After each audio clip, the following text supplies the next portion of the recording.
Wayne and Orson. I work at CERN, and today I wanted to present you a feature we recently developed.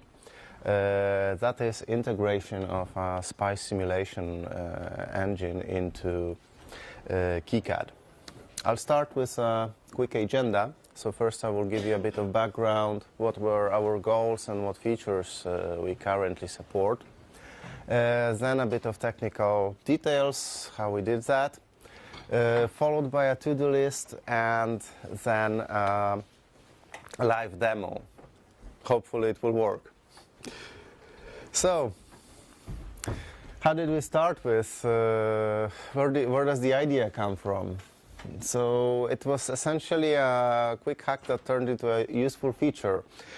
Sometime last summer we accidentally discovered that ngSpice can be built as a DLL. It was actually some Python guy who made a very nice API and turned ngSpice simulator into a shared library for the purpose of processing signals within a Python-based framework.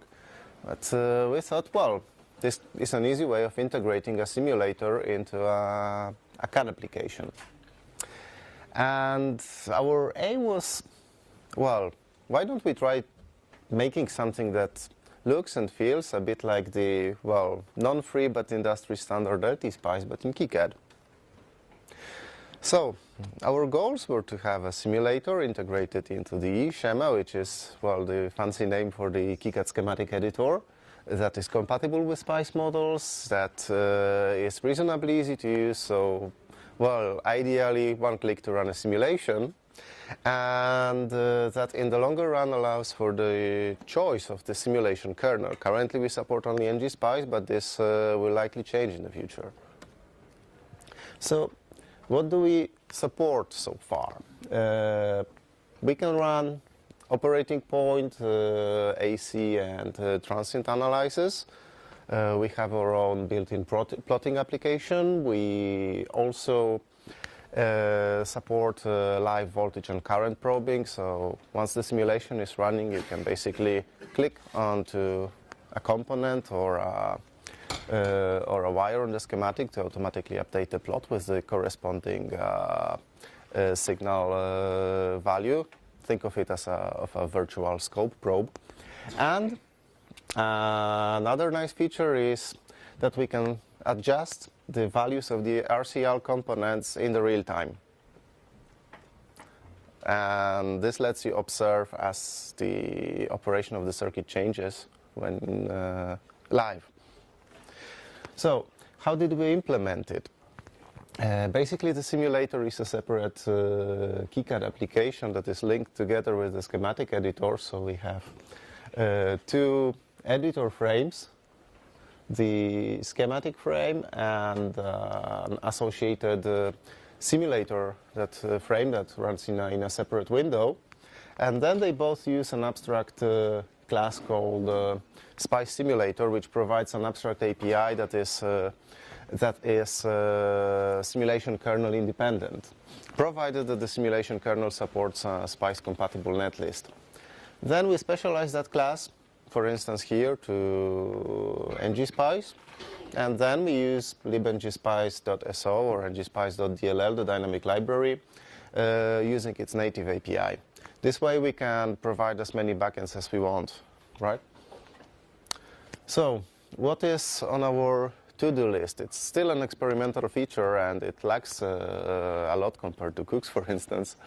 So we would like to add more analysis types, for instance, transfer functions, noise analysis. The plotting app is a bit quirky for the moment, so it deserves a bit of user interface fixes. We also like to have storage of the simulation sessions in files. We need to work on the printing and PDF export. And, well, one ambitious feature that we don't know if it will ever happen is support for microwave simulation, probably through another kernel like Cooksator, and support for EBIS models for signal integrity simulations. Then the last point, is about live tuning of also sources and parametric variables, as we currently only support RCL components. So I'm going to make a short demo showing basically I will draw a simple circuit and simulate it just to show you how it looks like. And before that, well, under Windows you just need to download Nightly. I think the same applies to the OS X. It comes already with built-in SPICE support. Under Linux you need libngSpice installed, and most likely you need to compile from the sources. So here are the magical incantations to do that. Just remember to have libngSpice installed. It's available on most distros as a package, and remember to be it with the Kicad_spice flag enabled. Okay, so it's time for the demo.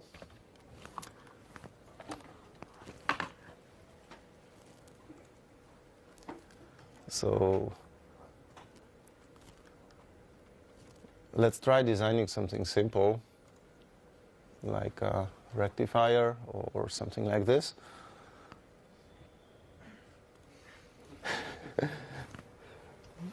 So most SPICE components are in the pSpice library. So let's take a voltage source. And then in order to edit its SPICE parameters, we need to go to the properties and select Edit SPICE Model. And here you have a user-friendly way of entering all the sorts of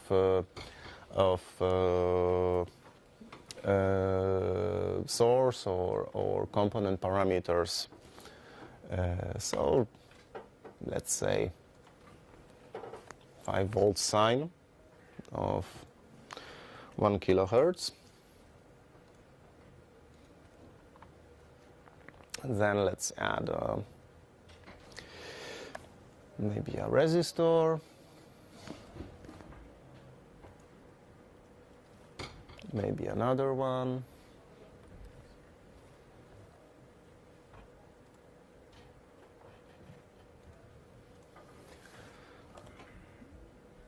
a diode,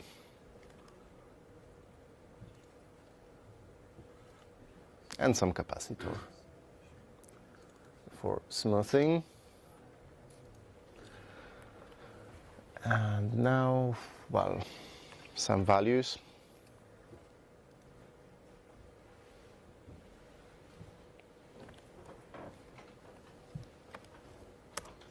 Let's keep them more or less reasonable.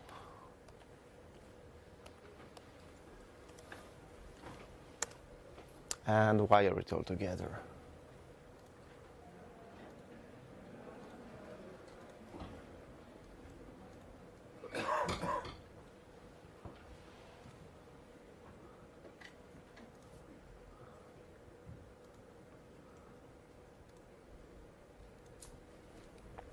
Of course, we need to add a ground net because every simulator needs that as a reference node, otherwise it won't work.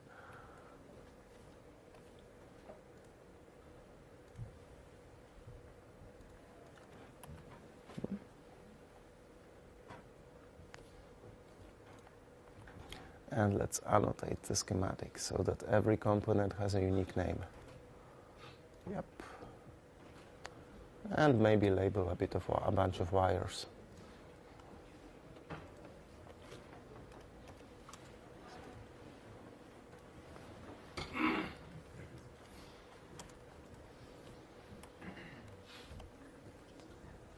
I'll save current sheet as.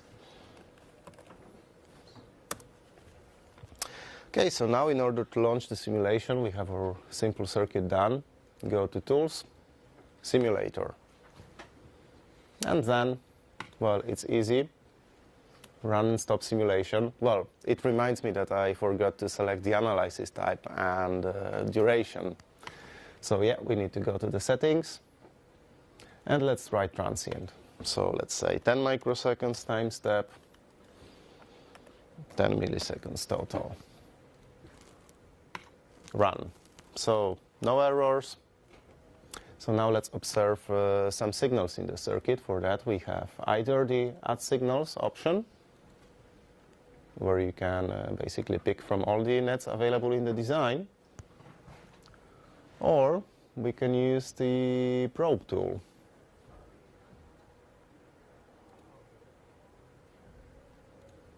But for some reason it is all flat. Did I do something wrong? Did you specify V1? Hmm? Did you specify V1? Yeah, I think so. And it's spice model, transient sinusoidal. Strange. Maybe I forgot to save it, so it defaulted to 0. Okay, now it should work. So yeah, let's restart the simulation. Voila. But the ugly thing is that I connected the diode with this polarity, but there is something wrong. The plot is upside down, right? It's in the negative half.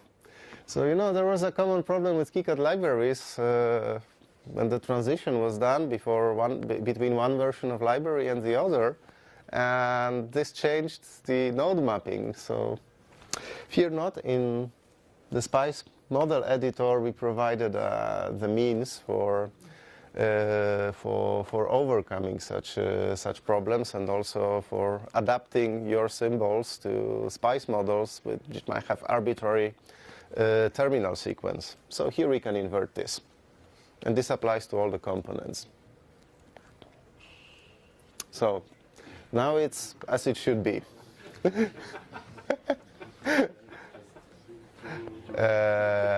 What else? So I mentioned that we have live tuning of the component values, so let me show you how it works. So you can pick the screwdriver tool here, and then let's say we want to see how the operation of the circuit changes as we change the capacitor value. So a slider appeared here. Let's increase the range a bit to like something like this. So as we increase the capacitance, the signal becomes flatter. Yeah, so this is not only a nice feature, but also something that can be used in education by the teachers to show people how the operation of the circuit changes as they mess around with the components, all in a simulation.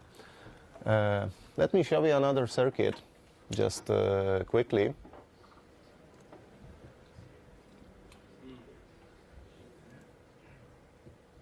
Okay, I think this is not maybe not needed. So it's basically a simple filter. So here we can also run AC simulations and use the tuning feature to design filters without too much math. So as I change the capacitor value, the transfer function also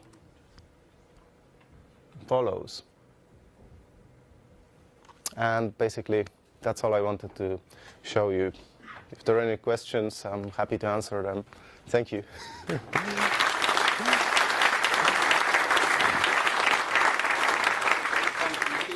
still have time to show how you got the model for that op-amp. Oh, yeah. So,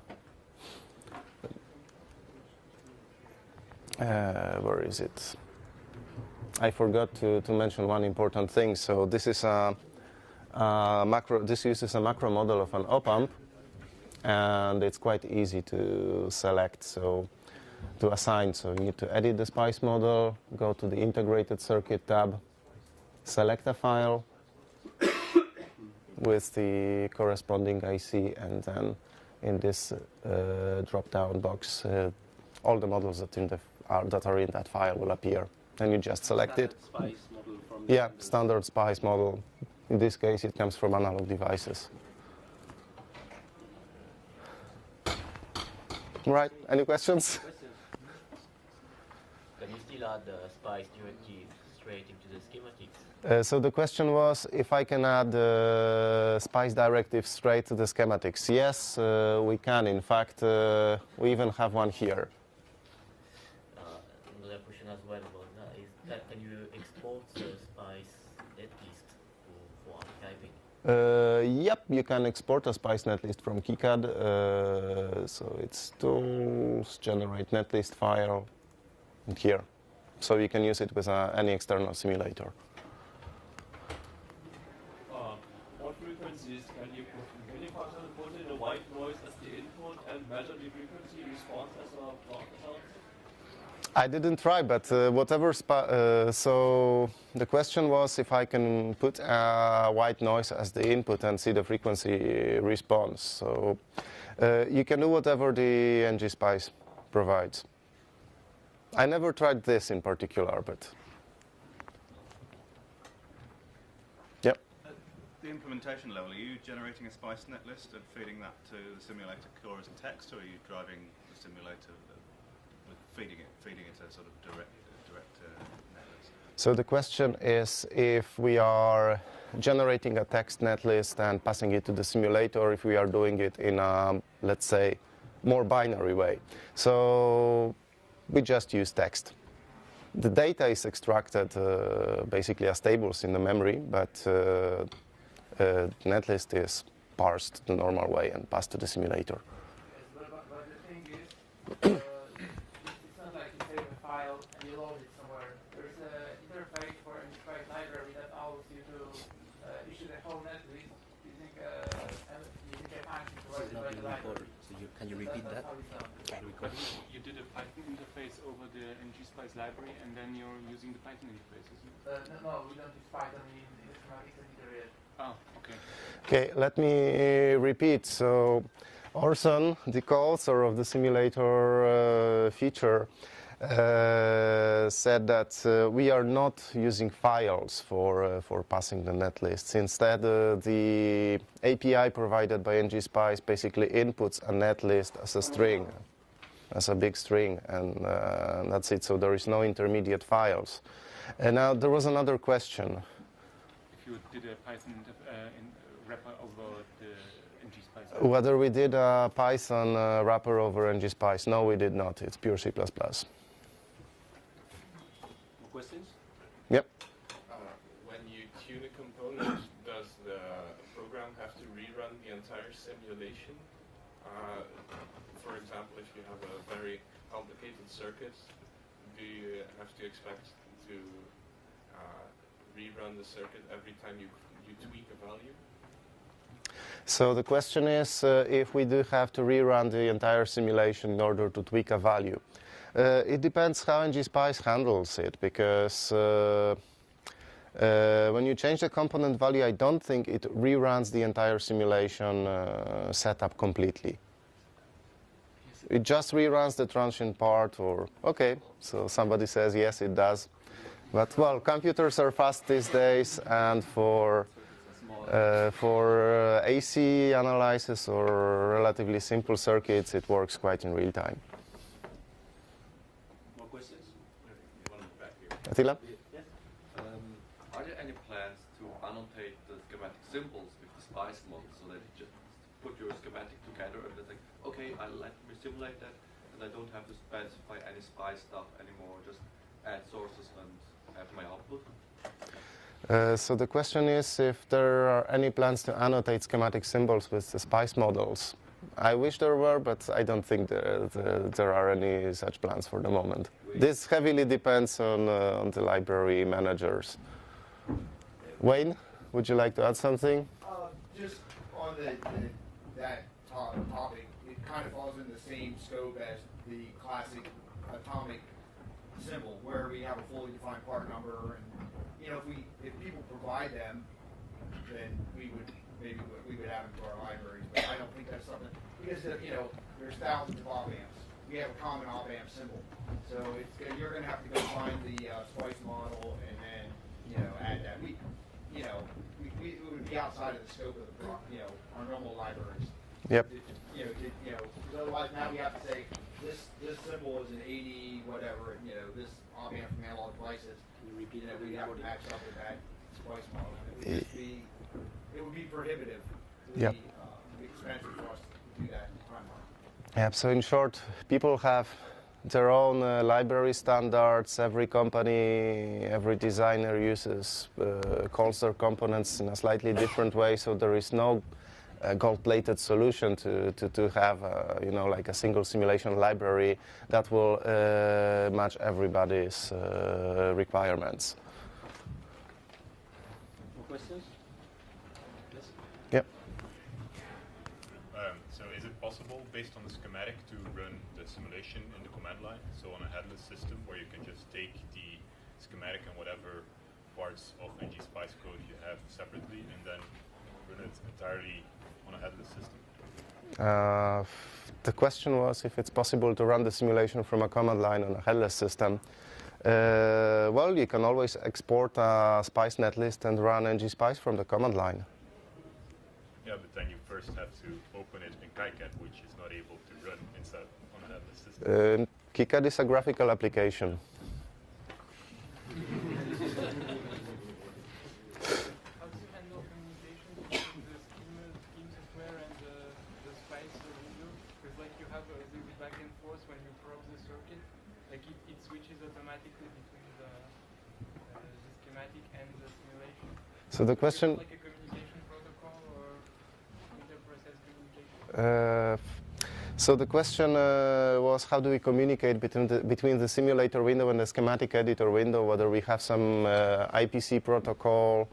There is no protocol because they both run, the GUI runs in a single thread, the simulator runs in a separate thread, and all the communication between the windows is passed through standard VX widgets events. I did want to add on that the last previous question about running simulations. Right now, the Python scripting hasn't been developed yet for the schematic editor. That's going to be in version 6. So at that point, you'll be able to just create a script and tell the schematic, just say, hey, here, I'll load this schematic file and dump it and run it automatically. So you'll be able to do that with Python eventually.